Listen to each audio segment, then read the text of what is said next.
en parle parce que j'en peux plus.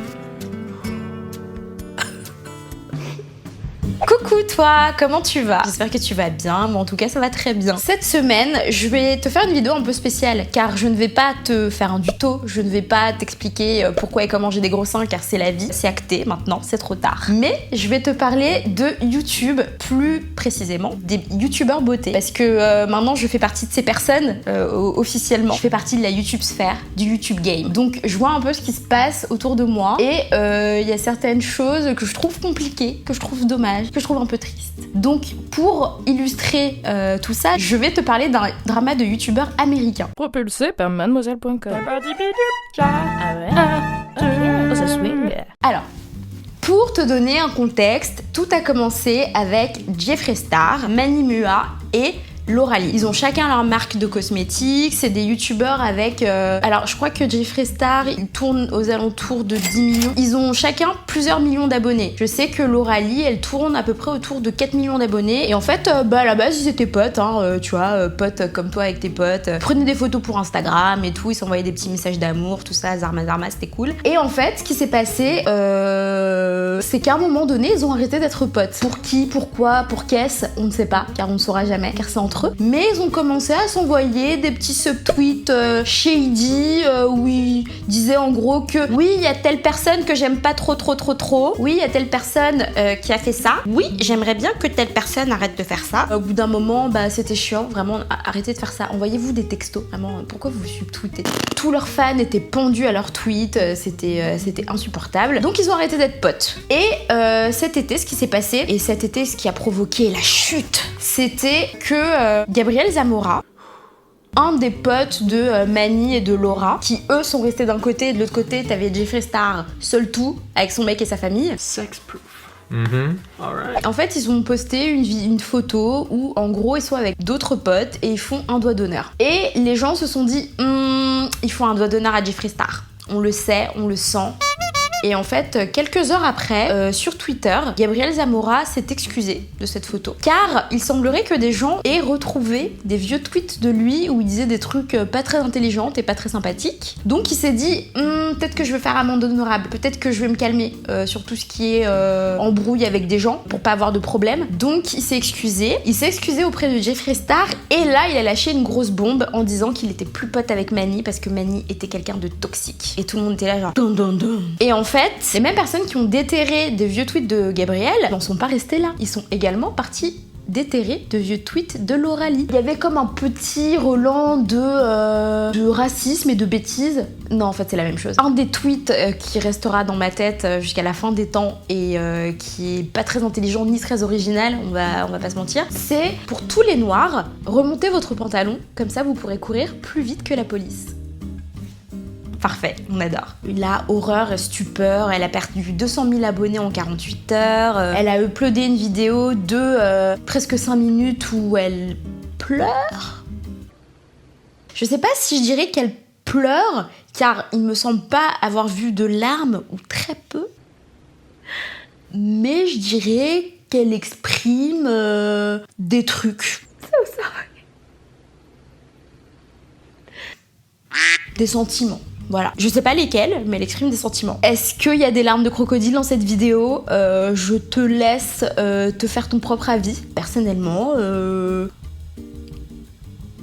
Et depuis, en fait, Lauralie a disparu des réseaux sociaux. Elle a perdu plusieurs deals avec certaines des marques avec lesquelles elle devait travailler, car elle a sa propre marque de beauté qui s'appelle Lauralie Los Angeles, qui devait être distribuée à Ulta Beauty. Ulta, en fait, c'est aux États-Unis, c'est un peu l'équivalent de chez nous Marionneau, tu vois. Finalement, Ulta a dit on va pas faire ça, désolé, au revoir, bisous. Donc sa marque ne sera pas distribuée dans les magasins Ulta. Et elle a perdu d'autres sponsors. Donc du coup, ça la touche au porte-monnaie et ça la touche en termes d'image de marque. Parce que une youtubeuse dont tu te rends compte qu'en fait, elle a dit des trucs racistes il y a 6 ans, les gens étaient pas trop d'accord, tu vois. Quant à Gabriel Zamora et à Mani Mua, alors eux aussi, ils ont fait leur mea culpa. Alors par contre, eux, leur mea culpa, c'était un truc fleuve, vraiment des vidéos de 45 minutes, t'as des gens qui sont assis devant leur canapé, pas de ring light, rien du tout, et ils sont en train de oui, alors je vais vous raconter toute ma vie, c'est horrible, je suis désolée, tout ça. C'est long.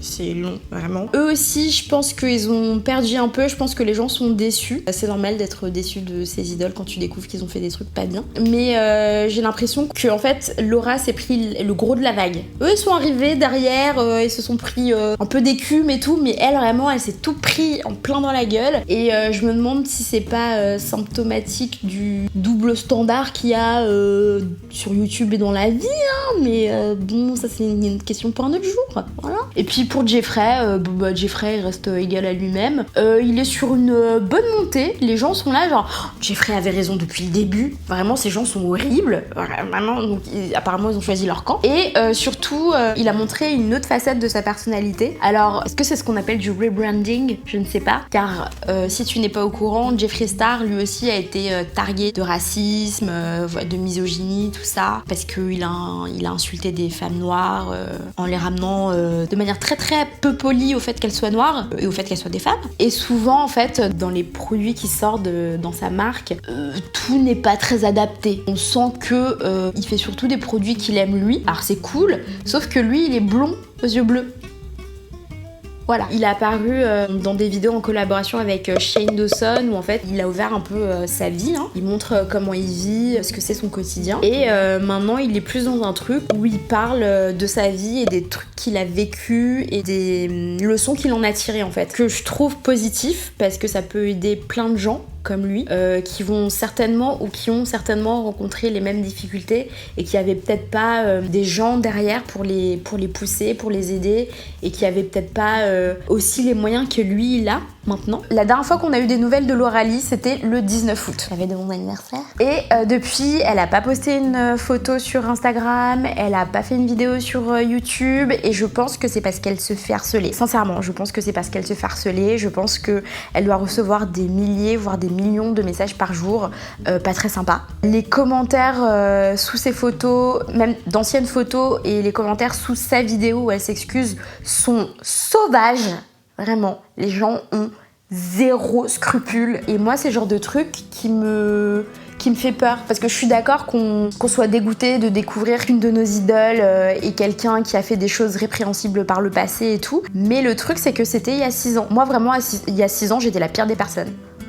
J'ai un peu changé. Donc je me dis que c'est possible qu'elle ait changé aussi. C'est possible qu'elle soit rendue compte que ce qu'elle faisait c'était des conneries. C'est possible qu'elle ait changé sa manière de voir le monde. C'est possible qu'elle ait grandi. Il y a plein de choses possibles. Donc je pense que c'est un peu compliqué de se lancer comme ça dans la brèche et de collectivement dire « Ah, cette personne a dit quelque chose il y a 6 ans et c'est nul et en fait maintenant on va lui pourrir la vie maintenant en fait. » Si tu veux adresser un problème d'il y a 6 ans, bah en fait il fallait en parler il y a 6 ans. Donc il y a 6 ans, je pense qu'on n'était pas aussi ouvert aux discussions sur le racisme, sur l'égalité, sur l'acceptation. Donc peut-être que ça avait fait moins de bruit que maintenant. C'est compliqué je pense. Elle doit vivre une position compliquée. Donc j'espère qu'elle va bien. Laura, si tu regardes cette vidéo, tu n'as aucune raison de le faire. J'espère que tu vas bien et prends soin de toi et j'espère que tu trouveras un moyen de continuer de manière saine pour toi et pour tout le monde.